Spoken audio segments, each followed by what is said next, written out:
Resident Evil 3 2020 definitely has some great moments throughout, but all in all I'd say it falls short, especially as a remake to the original Resident Evil 3 1999.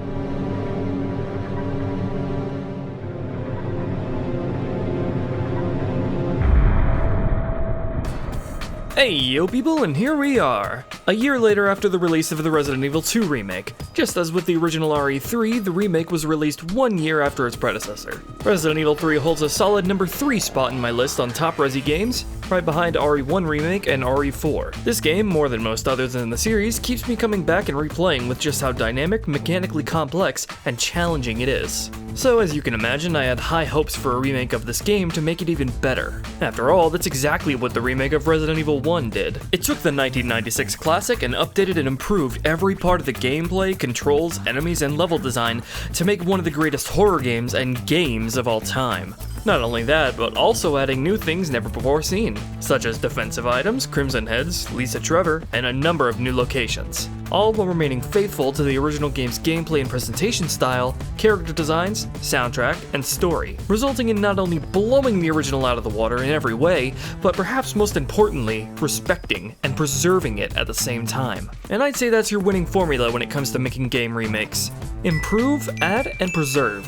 Maintain the game that everyone knows and loves while making it better in every way. This is the mindset I carried into the remake of Resident Evil 2, and while I can confidently say that it's a fantastic game and a wonderful return to survival horror, as a remake it's woefully half-hearted. Far too many elements of the original were just blatantly removed or changed for no good reason. Gone are the original's character designs, 4 to 6 types of enemies, a few locations, distinct A/B scenarios, the zapping system, and the entirety of the soundtrack, resulting in what I'd consider a gargantuan wasted opportunity of a remake. So, that said, you can only imagine my thoughts when RE3 Remake turns out to be much of the same when it comes to cutting content, but even worse. Leading up to release, however, the trailers had me convinced of the opposite. It seemed as if RE3 Remake was going to turn out to be a much better remake than 2's, with what they showed of the characters and story, especially when I played the amazing demo, which, as it turned out, was actually the peak of the game and the closest it gets to recapturing Resident Evil 3. Upon playing the game, my hopes were only dashed as the playthrough went on, as I realized the ways in which it fell short as a game on its own, and just how many parts of the original were excluded.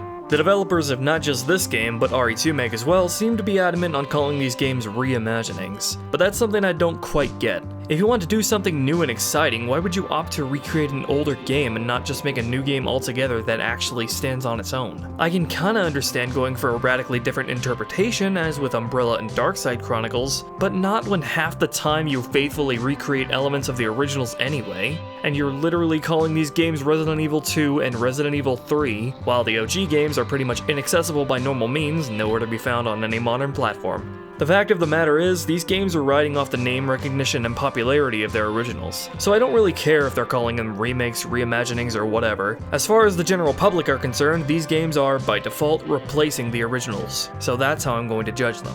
Like I said though, it's not all doom and gloom. While I am disappointed with RE3 Remake overall, there are bright spots to be found. So how about we talk about all that and more. Let's go over every notable part of the game, comparing it to the original and how it does as a remake.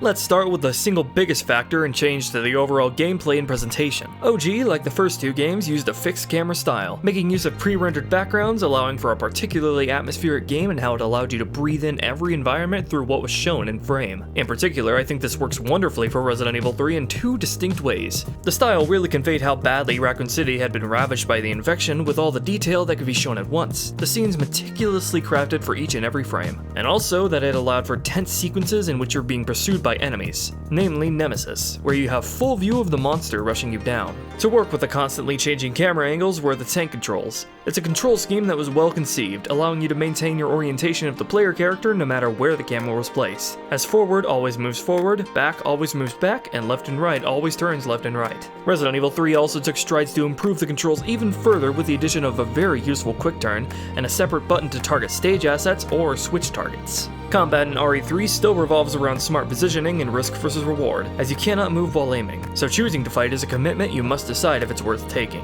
The enemies are then all balanced according to the style and control limitations, allowing for ways the player can consistently evade their attacks and find avenues to counter. All of this comes together to give classic Resident Evil its methodical and strategic combat style that makes it unique, which synergizes perfectly with the game's inherent focus on resource management and decision making, and RE3 in particular pushes that style to its limit with its focus on action. RE3 ditches fixed camera in favor of the over-the-shoulder perspective. Like RE2 there are considerations taken to ensure the flow of combat is similar to the original, in how the reticle accuracy works, encouraging pacing shots and standing still, committing to a position and taking risks. But I will say the OTS is less effectively used here than RE2 make. In that game, choosing where to shoot a zombie was a key part in managing them as you traverse the levels. Shooting the head for a critical hit chance, shooting the leg to stun them and run past, or removing their legs entirely to cripple them and disallow them from opening doors. Most of that seems inconsequential in RE3 as the dismemberment system seems almost entirely absent this time around. I definitely enjoy the over-the-shoulder gameplay and love OTS Resi games, RE4 being my first and favorite Resident Evil game after all, but no matter what way we look at it, the style that the original game was built upon is just as valid with its own unique value, and it's being completely abandoned. I'm not necessarily against these remakes primarily being OTS. Ideally, fixed camera could be implemented as an optional mode. It'd add an alternate way to experience the game with so much replay value. That's not to say it'd be easy or simple to implement. Much of the enemies and weapons would have to be adjusted or overhauled to fit with the presentation and controls, depending on how it's done. But if you're gonna do OTS, I'd say it's well worth it if it means properly preserving the original game and adding more content value to the overall package. Hell, Capcom themselves floated this very idea, planning to have a fixed camera mode for RE2 before deciding to cut it along with everything else. It's just disappointing that such a key component of classic Resident Evil is being treated like it doesn't deserve to exist. These games could have been great opportunities to bring the style back into the mainstream and normalize it, along with OTS, as being just as valid a style of game, as well as letting the style reach its full potential thanks to modern technology, through in-game rendered environments that would allow for so much more freedom in the presentation. Just look at the Silent Hill games to see what I mean. Like the quick turn and aiming additions, another improvement OG RE3 made was the addition of the dodge, playing into the game's high focus on action and combat. However, it was pretty hard to get a grasp on, having to press a button the mere moment before you were hit by an attack with no clear signal on when the window for action was. Most of the time you'll end up using it by accident, where sometimes it can hinder more than it helps, being that it uses the same button as shoot when aiming. This is one of the spots where RE3 simply improves in every way. The system has been expanded to be usable at all times in any direction, just like Revelations 2, but similar to the original, you can perform what's called a perfect dodge, completely avoiding all damage where you can then choose to aim, quickly fire off auto-aiming shots as the game slows down, which is always satisfying as hell to pull off. This system is much more intuitive, fun, and adds tons of mechanical depth to the game. Next, let's go over the weapons compared to OG. Many of the weapons have their gun models changed, which is okay I guess, but I don't see the point of it. Jill's primary handgun in particular baffles me. For some reason, she just uses a generic Glock the entire game instead of her signature samurai edge she had in OG and RE1. She has it in the beginning of the game before losing it, and you can unlock it after beating the game, but this just seems like a really needless change. If they wanted to have an unlockable handgun, why not have Wesker or Chris's samurai edges instead, like in RE2 The knife in the fixed camera games was always pretty useless and was usually dumped the minute you reached the item box. I'm glad that it's been given more utility here, even if it can't dismember anymore like the last game. Like RE4, it's best used to get some free damage in on fallen enemies. It has an extra attack that can give you some distance and stun enemies. Also, I love that they made Jill stabby stab with it like she has in every game since 5. The explosive rounds have thankfully returned, unlike in RE2 but I still can't figure out what the acid rounds are supposed to be good at. Every time I spend the resources to craft and use them, they come off as useless every time. And thanks to the power of loading screen tips, I know the flame rounds are super effective against not only Nemesis, but the Grave Gammas too, so there's seldom ever a reason not to craft flame rounds. Not to mention, freeze rounds have been removed entirely, which is a wasted opportunity as I feel like they could have given them their own unique use of freezing enemies in place like RE5. The mine thrower has been removed and its rounds have been adapted to be used by the grenade launcher. This was probably done to reduce weapon clutter, but instead creates an alternate problem of cluttering the hell out of the grenade launcher's ammo, which hurts in situations where you need to quickly swap between ammo types. The mines here have become the designated boss fight gimmick rounds, where trying to use them in normal gameplay will only lead to frustration and confusion when you reach the boss fight where you need a lot of them. The Magnum has been blatantly recycled from RE2 now being a Desert Eagle. Pretty lame that they didn't actually recreate the revolver from OG. The gun attachment system has been adapted from RE2 where throughout your journey you can find parts that will improve your weapon's performance or give extra functionality, which is a very welcome addition. However, this comes at the cost of removing the Eagle 6.0 and Western Custom, which were both higher performance weapons you were rewarded with by defeating Nemesis and gathering their parts. These weapons were super satisfying to collect and use and had long-term impact on the rest of your playthrough if you choose to go for them. Because the great thing was, the standard handgun and shotgun still had their unique use thanks to an element of the brand new gunpowder system. It was a new addition to RE3 that added so much depth and decision making and that you were actively choosing what ammo you wanted to create for what weapon. Everything from handgun, shotgun, or magnum ammo and all of the grenade rounds could be crafted depending on the combination of A, B, and C gunpowders, and in what order you craft the materials. While I do think the usefulness of certain ammo types could be better balanced, it's a great system that puts how you'll fight the enemies directly in your hands as you decide what ammo you need right now or might need later.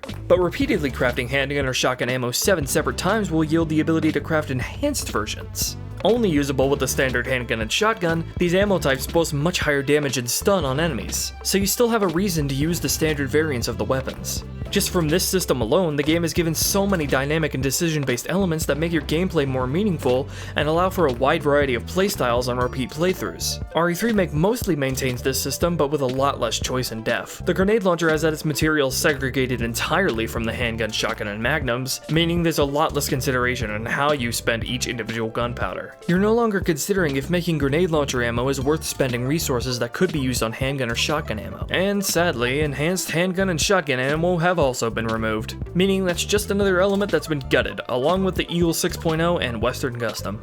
Overall, there are some good additions to the weapon system, but there are far too many removals and downgrades that overall hurt RE3 Remake's decision making and replayability. While we're talking about baffling removals, let's go over puzzles. OG RE3 was dense with them in every key location. In my onion, the game features some of the best and more difficult puzzles in the series. They were varied and interesting, offering as a nice diversion to break up the gameplay and keep you thinking. So how do the puzzles in RE3 Remake stack up? Alright, there are no fucking puzzles! The only 2 puzzles here are laughably simple, so this dimension of the game is effectively gone. Why have brain teasers when we can instead have more QTE cutscenes of Joe running from Nemesis? Now let's move on to enemies. OG RE3, like RE2, featured a roster of both returning and new enemies that kept you on your toes and varied the gameplay and how you fought them. The zombie dogs in OG were fast-moving threats with a low hitbox, so you had to find ways to deal with them that didn't just involve unloading from far away. Like RE2 Remake, 3's remake criminally underuses the zombie dogs, literally only appearing twice with 4 total in the game. Given how little HP they have, I have no idea why they didn't have them rush you down in large packs that actually challenge you. The Drain Demos and Brain Suckers were pretty dynamic in how they were fought, and sort of function as RE3's liquor. They can either stay low and swipe at you, or stand up and rush you down, giving you a chance to counterattack. They often attack in pairs, which gets really dicey as they also begin crawling on the walls and ceiling to disorient you, especially if they start spitting poisonous bile at you too. In RE3 Remake, they've been demoted to a cannon fodder gimmick enemy. They've been made much smaller with a low amount of health. Now they'll implant a parasite down Jill's throat in which you have to use an herb to puke it back up. Given that they only appear in this one-off area and their variants the Brain Suckers are gone entirely, I'd say they're pretty underwhelming. The Hunters returned in OG in the form of the Hunter Betas. Behaving and being fought pretty much identically to the Hunters of RE1, a little less cheap though, where keeping them at bay and not getting overwhelmed by their quick movements was a priority lest you risk being stun-locked by a group or insta-killed. In RE3 Remake, they're much the same, however they've been given an armor-like hide you must destroy first, before you can get at their fleshy goodness, which I'd say is a welcome shakeup. I also love how agile they are when dodging your shots, that really makes you stay on your toes. However, their insta-kill this time around is a hell of a lot less clearly telegraphed, and whenever it happens, it just feels like the game randomly deciding to pull you into a cutscene to kill you. RE3 Remake introduces a few new enemies not seen in the original, the first of which are the head parasites that Nemesis plants on zombies' heads. They're similar to the Plaga heads of RE4 and have a long reach with their tentacles to hit you from afar, which is hard to dodge. Since most of the enemies here are very close quarters oriented, this is a great addition that adds another dimension to combat when they're around. The second new enemy, or well, not really I guess, are the Pale Heads, which have simply been recycled from RE2 Remake's Ghost Survivors mode. Basically a different zombie variant that will regenerate health at a fast rate, so you'll need to deal damage to them faster and harder than they can heal themselves.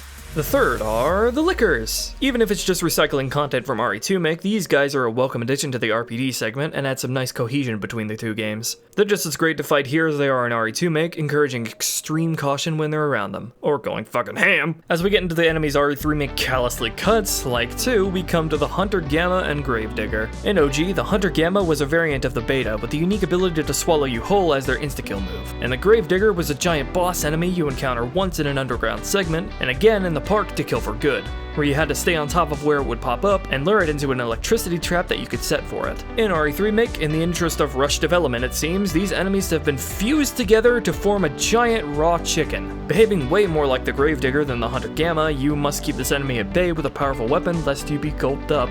The actual Hunter Gamma and Gravedigger are just gone, meaning the only non-nemesis boss fight in OG has been gutted. Likewise, the Gravedigger's brethren, the Sliding Worms, are also gone.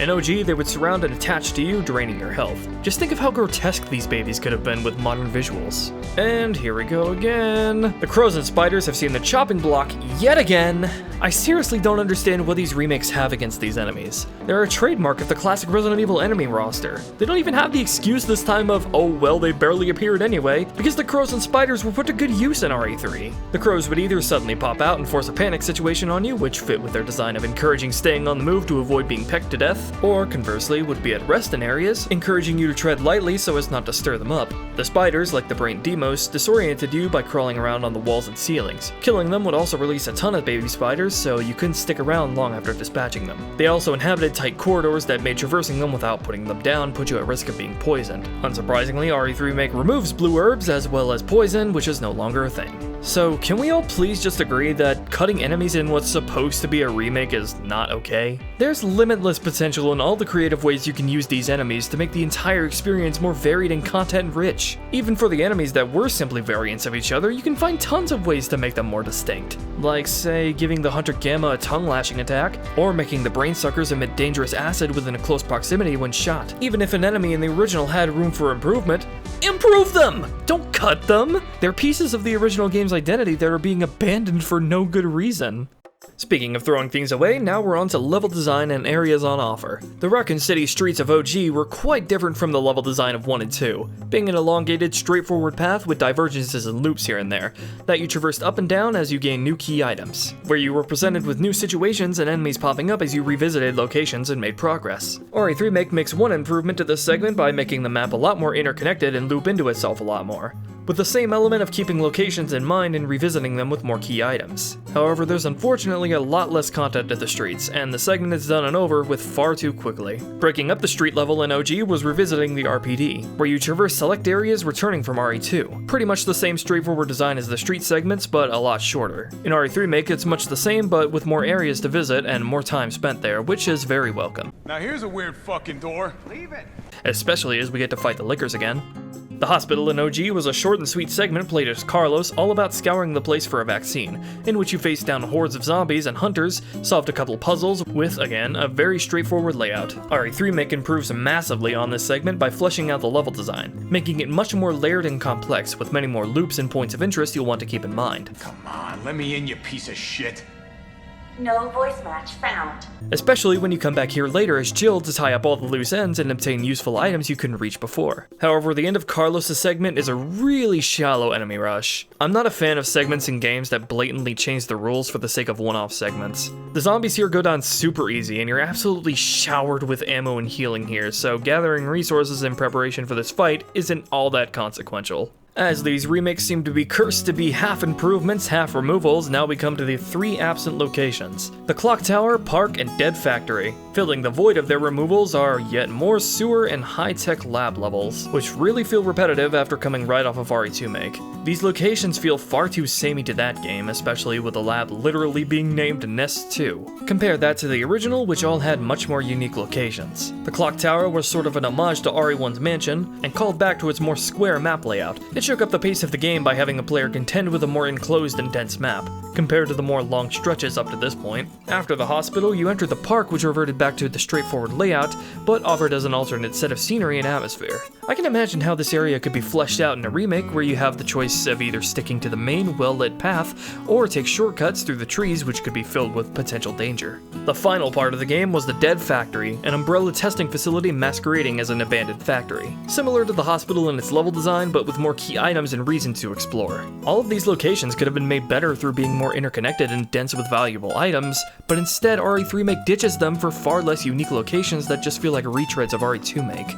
And the way this game strings together all of its areas is ridiculous. I knew RE3 Remake was going to be more action-oriented and welcomed it, but I didn't literally expect to see RE6 level dumb linear QTE set pieces plague the entire package. And like that game, these seriously feel like a crutch to make up for the actual content it can't provide. Almost the entirety of the intro segment are linear scripted set pieces. Given how short the street segment in this game is, I seriously feel like this entire part of the game we're just rushing through should have been an actual map to explore like an OG, where the beginning of the game past the short intro actually puts you into the gameplay proper. But you know what's even worse? The majority of the Nemesis encounters are handled through this shallow bullshit. It feels like a total slap in the face. Because Nemesis in OG wasn't just some fodder for set pieces. He was a semi-dynamic stalker character whom you could choose to fight for potential reward or avoid altogether. The places you would patrol would be affected by your choices and the order which you visit locations. He was an actual core part of the gameplay that gave tons of depth to the otherwise linear map design and made traversing it all more daunting. In RE3 Remake, the closest they ever get to that were the Raccoon City streets, which by no coincidence is the best part of the game. But in RE3 Remake, there are only 3 optional opportunities to down him for elite loot drops compared to the original 7.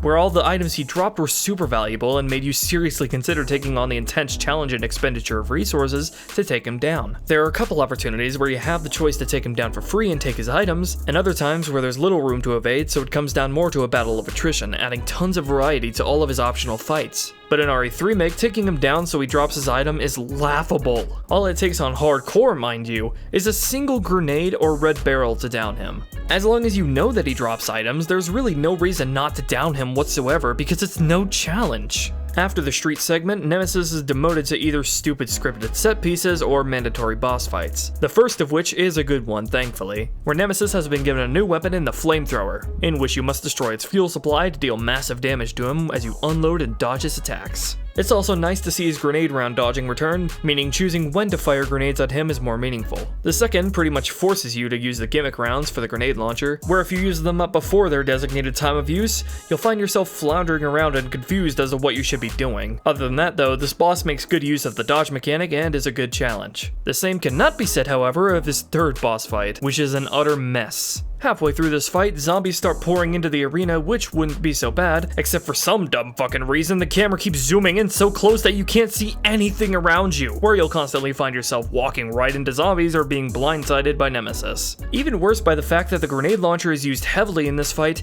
and you cannot dodge at all while reloading or switching ammo. And in this fight in particular, fumbling around with the grenade launcher's several ammo types becomes a serious issue.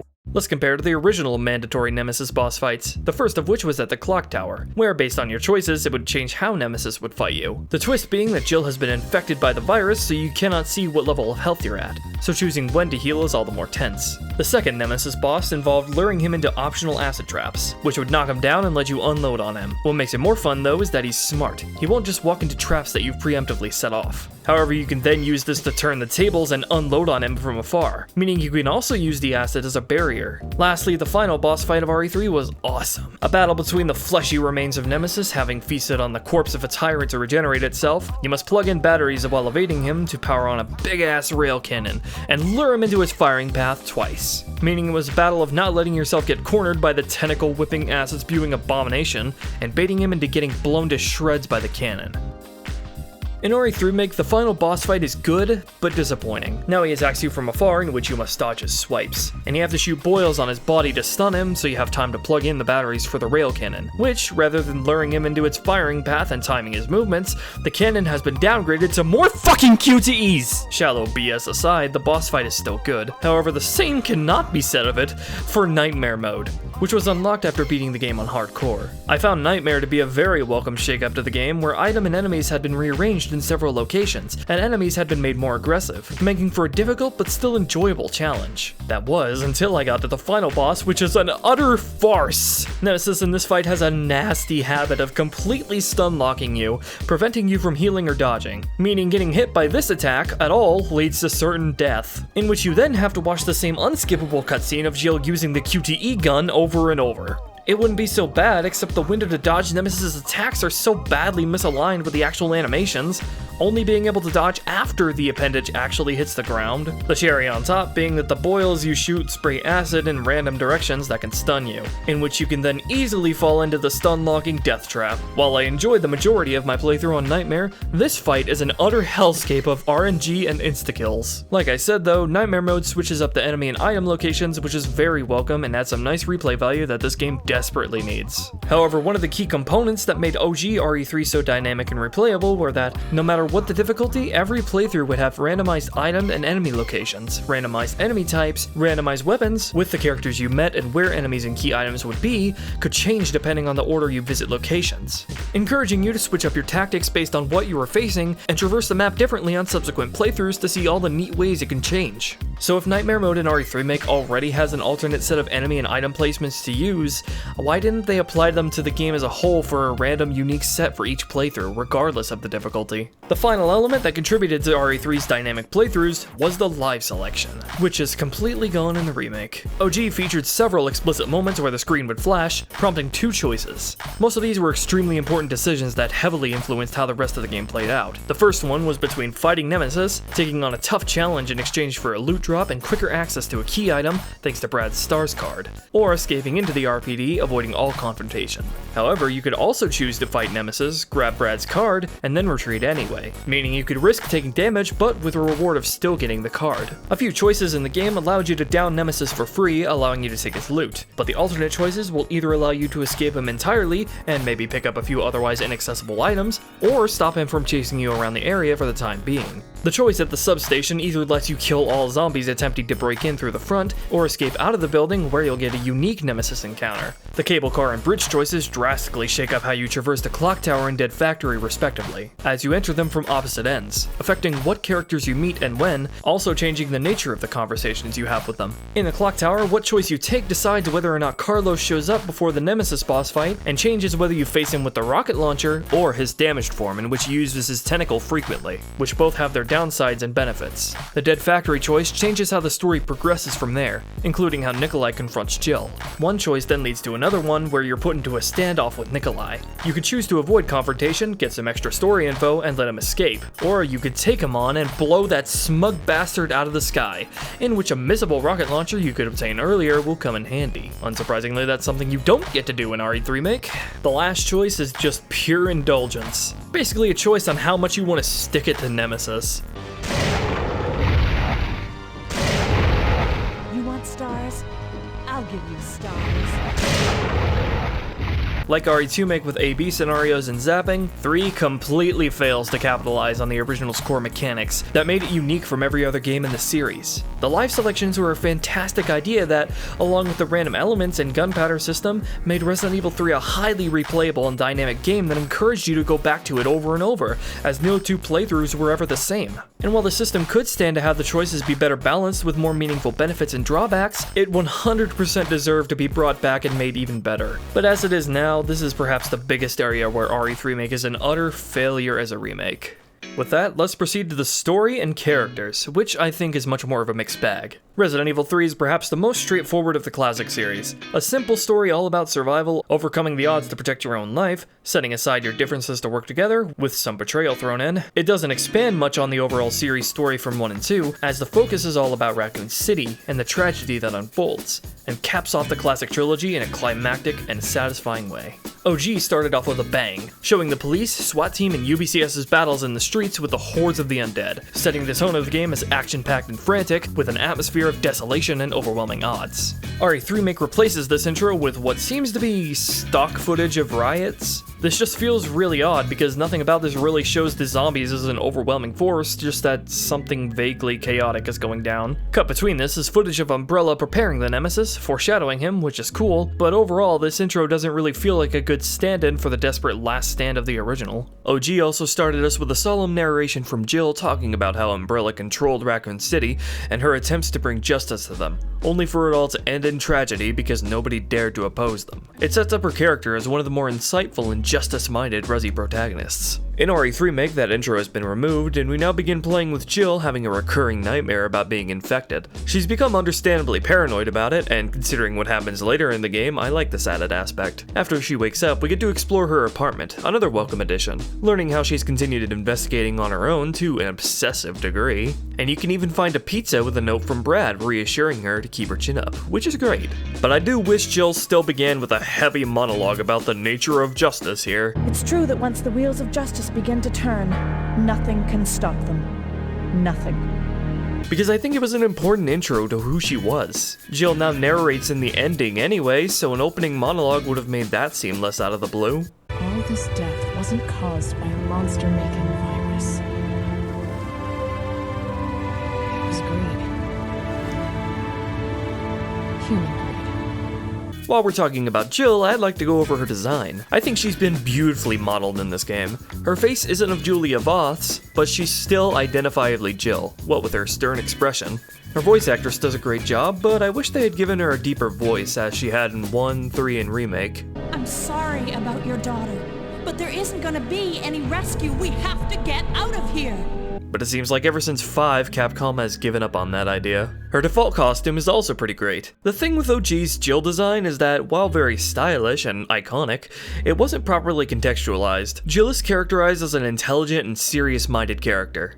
She's not like Ada, who deliberately dresses in style on serious missions for fun, so the tube top and miniskirt doesn't make much sense for her to wear. So redesigning her made sense, and I'd say they did a great job staying faithful to the original design, unlike someone else I know. She still bears her upper torso, has a blue top, with white around her waist, and black bottoms. The only element I'd say is missing would be the brown from her long boots. All this said, I think the better approach would have been to keep the original design, but like I said, better contextualize it. It's vaguely implied in OG that she left her apartment that way because she was in a hurry, but even then that doesn't make much sense since she has a white jacket wrapped around her waist she can put on at any time. So, just like in RE3 Remake, clearly convey that she wouldn't have had time to change into something more fitting and show her initially wearing the coat. Then, shortly after, you can show her having to cross through a fire-ridden alleyway, in which Jill then takes off the jacket and wraps it around her waist, telling the audience that it's flammable. After that, since Nemesis has been given a flamethrower in the remake anyway, have that be the reason Jill leaves it around her waist for the rest of the game. I think that would have been the best approach. But either way, her new design still looks great, and the classic costume has been faithfully recreated for use anyway, even if turning her skirt into a skirt is kind of an odd choice. After getting a panicked call from Brad, Nemesis bursts into Jill's apartment, and yeah, this is pretty much a worse introduction for him. In OG, Brad first mentioned him, vaguely suggesting that they're being hunted. So that builds up tension to the point where you meet Brad again in the RPD, where Nemesis finally appears and shows you firsthand the threat he is by killing Brad. In RE3 Remake, all that build-up is traded for him just breaking into Jill's place right at the start, and goddamn linear set piece. And can I say Nemesis' design in this game frankly looks ridiculous? I don't so much have a problem with his face, even if his teeth are kinda dumb looking, but getting rid of his cool black trench coat in favor of garbage bags and caution tape looks really stupid. Especially here where he has it wrapped around his head. Once Jill's outside, we meet Brad, still looking the same as ever. Brad in OG was frankly unhelpful and very cowardly, ditching Jill for no reason the moment that we met him. Here, he's a lot more likable, legitimately feeling like one of Jill's longtime partners and friends. Well, for the 60 seconds you get to spend with him, that is, because he is killed off ridiculously quickly. Not even by Nemesis either, just bit by a zombie. After which the game thrusts us into yet more linear set pieces where we meet Dario, acting less like a shell-shocked hysterical man who has lost his daughter. What? What do you think you're talking about? I just lost my daughter out there! How dare you tell me to go back outside? And more like a cartoonish jackass. And yeah, right. You just want to steal my safe house. Get your own, Missy. Missy? And we don't even get to return here later to find him dead or find his journal. After a load of stupid scripted nonsense, we meet Carlos super early as he takes down Nemesis for us, carrying Jill away to the actual start of the game. God, this entire roller coaster of an intro feels like it should have been an actual level to explore, with Brad as the supporting character. At the end of which, then he could have died, and then we could have met Carlos. Jill then hooks up with the UBCS. The redesigns of their combat uniforms seems really unnecessary, especially Carlos with his new hairstyle and facial hair, but at least the classic look is still available memorable along with Jill's. His voice though doesn't sound anything like the originals, being way too deep and also missing any hint of an accent. I'm with the Umbrella Biohazard Countermeasure Service. UBCS for short. I'm a member of the Biohazard Countermeasure Force sent by Umbrella Incorporated. Carlos, character-wise though, is still great here. He's still the same flirty, wisecracking, but golden-hearted boy we all know. And I think his relationship with Jill is handled really well in this game. Jill understandably going from standoffish and untrustworthy toward him. Really? Way to go, partner. One step ahead. Not your partner. To them proving themselves to each other through their actions to work together, save each other, and escape the city. I'm not gonna die on you, leave you in a cold, cruel, Carlosless world. Okay. To the point where Carlos goes out of his way to fetch the vaccine to save Jill when she's been infected by Nemesis. RE3 Remake expands his role and playtime significantly here, which is welcome. But that said, it's very disappointing that now it's Carlos who goes through the RPD, because obviously the place is a lot more meaningful to Jill, who visited the location in OG to gear up and retrieve her signature lockpick. It would have been really cool and possibly heartfelt to have her revisit the station and reminisce on her time as a STARS officer one last time. But something I appreciate that was added was a cameo from Marvin, confronting a now zombified Brad, and because he hesitated to shoot, he is bitten by him. This leads perfectly into what he tells Leon in RE2 Remake. And don't make my mistake. If you see one of those things, uniform or not, you do not hesitate. Likewise, Kendo also gets a cameo appearance, and we're conveyed his friendship with Jill clearly. The scene with him is foreshadowing what happens to him in RE2 Remake. Though it would have been cool if the scene included Kendo giving Jill some kind of badass weapon attachment he had been working on, like a part for her samurai edge or something. Lieutenant Mikhail in OG was a delirious squad leader racked over the loss of his men, putting his own life at risk to somehow justify their loss. In RE3 Remake, he's a lot more put together and a real leader of his men, talking Jill into assisting them. And like in OG, he sacrifices himself to Nemesis, but in an even more awesome way. Get off my train. Shit's fired up. Nikolaj in OG was a supervisor meant to collect combat data on the BOWs rampaging through Raccoon City, but after the UBCS squads were wiped out and few soldiers remained, he saw that as an opportunity and started killing the other soldiers as a way of gaining more bargaining power with the information of the BOWs he had gathered. He was a cutthroat, self-interested character, but still one of Rezi's more down-to-earth villains, having a calm but ruthless demeanor and very simple motivations. In RE3 Remake, his ham has been cranked up by a lot, explicitly taking a lot of pleasure in his dirty deeds, and going on and on about how he loves money. He's been rewritten as a sort of double agent, working under Umbrella but planning to sell the combat data he gathers to an unknown third party, which I feel may be a call forward to the organization that Wesker's a part of by Code Veronica. There's now this arc about Nikolaj challenging Jill to be more ruthless, which she is, by the end shooting Nikolaj and leaving him to die. Now this is a hell of a lot more lame than getting the opportunity to shoot him down with a rocket launcher. I do appreciate though how the T-virus vaccine was incorporated more into the story in the third act,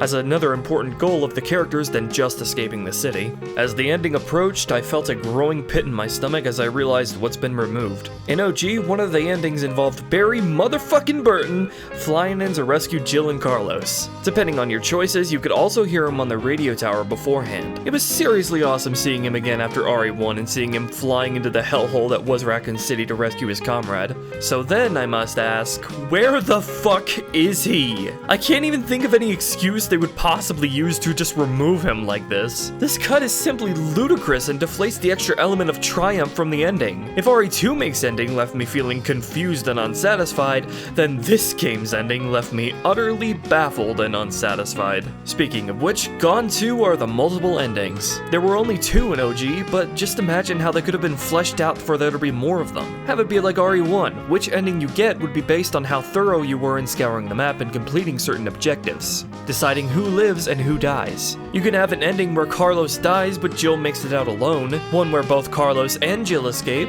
one where Carlos dies but Jill is saved by Barry, and one where Carlos and Jill are both saved by Barry, as the best ending for completing all the objectives. Hell, if you want to get cheeky, you could even have a bad ending if you totally fail all that, where Jill doesn't have time to make it out and is nuked along with Raccoon City. And you could give her unique monologues befitting of each ending before the credits roll, acting as a bookend to into her monologue at the beginning of the game. Also removed is the tragic newscast covering the nuking of Raccoon City, and all of the epilogue screens, which were really cool rewards after beating the game that would change with each successive playthrough, showing off what all the Resi characters were getting up to post Raccoon City. Randomly, however, one area where RE3 Remake blows 2 out of the water is in its actual faithful recreation of the original game's soundtrack. The reprisal of RE3's ending theme is simply amazing.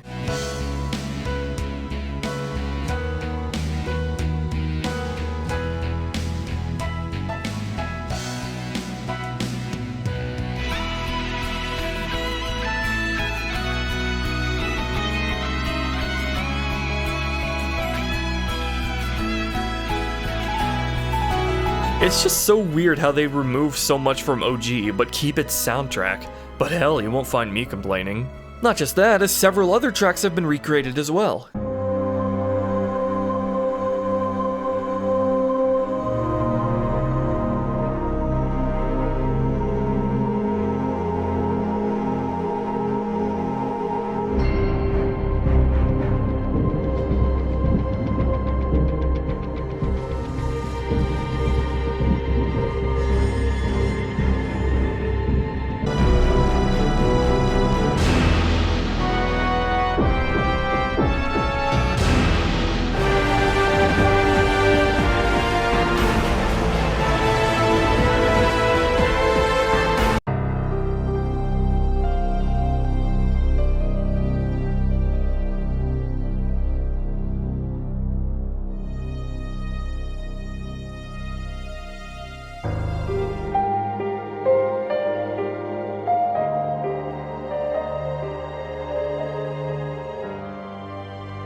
Though I do wish the save room theme wasn't so damn quiet. I can't say how much of the original game's soundtrack was properly remade, but RE3 Remake gets a thumbs up from me in this area for actually trying. A lot of folks are saying this game is too short. I don't necessarily disagree, however I think the bigger problem with this game is the actual breadth of content. Far too much of the game is spent hitching it through linear levels or RE6 set pieces. And while there are some nice incentives to replay the game and the challenge, shop unlockables, and the difficulties above hardcore that shake things up, the overall game just really doesn't have enough meat to it, never mind coming close to OG's level of dynamic replayability. And on the topic of extra content, RE3 Remake is severely lacking in extra costumes. All we have is the classic costume and Jill's RE1 outfit, which does look pretty fantastic, but OG had tons of extra costumes. They were rewarded to you after beating the game, with more and more being unlocked the better your ending rank was, synergizing with the game's already dynamic playthroughs nicely. RE3 Remake comes packaged with the Resistance multiplayer mode that nobody asked for.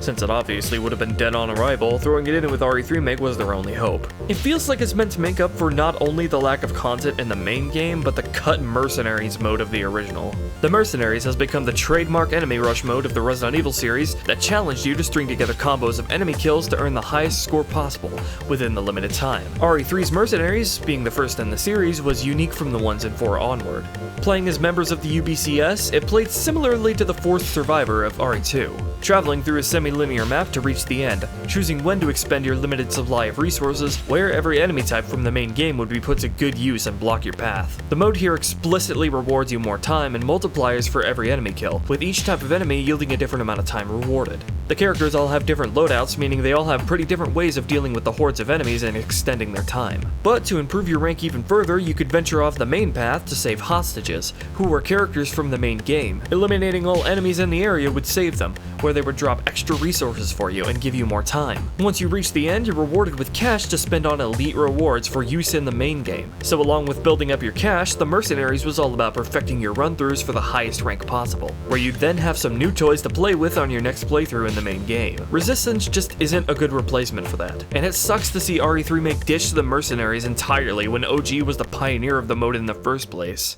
After all of this, I'm wondering how RE3 Remake ranks according to my Resident Evil formula ranking system. I've made 2 videos before ranking every main entry in the series and how they use various parts of the Resident Evil gameplay formula. So to cap this video off, let's do the same with RE3 Remake. For exploration value, a lot of the areas have seen an improvement to their complexity and interconnectedness, with points of interest to keep in mind that make them more interesting to explore. However, there's still a ton of areas that are very linear, with a painful abundance of scripted set-piece segments with no value to exploring them whatsoever. Honestly, what saves drives this category is the higher difficulty switching up item and enemy locations. So while the game is nowhere near as dynamic as OG, it comes out to a similar rank at 3. For combat complexity and octane, the game retains OG's focus more on action. The dodge has been fleshed out and now you're more frequently encouraged to use it. Numbers of enemies are still very high, with even an explicit horde rush segment as Carlos in the hospital. That, combined with the insane amount of linear exploding set pieces, elevates this title's action octane to a 4. For inventory and item management, it's a mixed bag compared to OG. The gunpowder system has been dumbed down, but inventory space is a bit less generous this time. Items can now take up 2 slots at a time, and with the addition of frag and flash grenades, you're going to find yourself tight on space if you don't obtain the side pack extensions throughout the game. So we'll give this the same as OG, 3. Lastly, for decision making, it's been massively dumbed down from OG. The element of deciding when to use certain weapons for what enemies is still intact. However, a ton of OG elements have been dumbed down such that it severely hinders the decision making. The linearity of half the game, dumbed down nemesis encounters, dumbed down gunpowder system, removal of dynamic elements, and removal of the life selection sends this game's decision making crashing down to a 2. So as we can see, RE3 Remake fails to capitalize on OG's most defining elements, and is either inconsistent or underwhelming when it comes to improving on what it keeps. And that's the ultimate tragedy of this game. It presents itself as the return of Resident Evil 3, bringing the old nightmare into modern times, yet in reality it's a half-hearted attempt at a remake. Let us not pretend, however, that RE2 Remake isn't similarly guilty. These games both gratuitously remove tons of content and features no matter how vital they were to the original game's identities. And all for what? Because they're reimaginings? That's certainly odd, because half the time these games do successfully recreate and improve upon their originals, more than happy to write off their success and popularity, yet it seems the other half the time their reimagining thing is only used as an excuse for everything they threw away. I'm sorry, but after having RE1 Remake out for 20 years as the shining example of the perfect video game remake, one that improves the game, adds new content, but most importantly preserves the original, the degree which these remakes cut content is, frankly, in my humble little onion, unacceptable, regardless of how good they are in their own rights. And they are good, because a game being good is not contingent whatsoever on whether or not it's a remake, but if it is a remake, how it preserves the original's identity, how it improves upon its content is massively important, and deserves to be part of the conversation, not disregarded because something reimagining something it's its own thing. A lot of people are saying they want a Code Veronica remake next, but at the rate things are going now, no, absolutely not. Because I really have to ask, what good is a remake of a beloved classic game if half of its content is just thrown in the garbage? Because the remake will have prettier graphics? Oh please. Code Veronica is a Resi game that is perhaps most in need of a remake, more than 2 and 3 ever were, being that it has some pretty cheap game design and some of the worst voice acting in the series. But that's exactly why I don't want one at the moment. I want it actually done justice and not hacked into pieces. Until Capcom takes this kind of critique to heart, I really don't want to see any more half-baked remakes that come nowhere near reaching their full potential. I also implore Capcom to please make 1, 2, 3 and Code Veronica easily accessible and available through modern platforms, specifically Steam, because the games have not been properly preserved up to this point, and I personally think it's criminal to release a remake of a game but not have its original accessible by normal means. That said, I 100% think it's worth it for anyone who hasn't played the original Resident Evil 2 and 3 to give them a try, as they're both great games and vital pieces of Resi history. Both games are available for GameCube, so that's probably your best bet. However, if you're more tech savvy, you can look into obtaining both of their abandonware PC versions, which have seen some modern support from the community. You can even skip the door loading screens on PC. RE3 Remake is massively disappointing to me as a remake, even if there were some bright spots here and there. And so I just wanted to take this time to illuminate what made the game so great, it being my 3rd favorite Resident Evil game, and why doing Resident Evil 3 justice is so important to me. I only hope that the devs at Capcom will be a lot more thoughtful next time when it comes to preserving and improving upon these beloved games. They've already done it in the past, so we know a perfect remake is absolutely possible. Thank you for getting so far into the video, you absolute champion. To support me to make more content like this, chipping a few bucks on Patreon is the best way to do so. You could also support me by checking out my animation, which I'd really love. Peace out for now.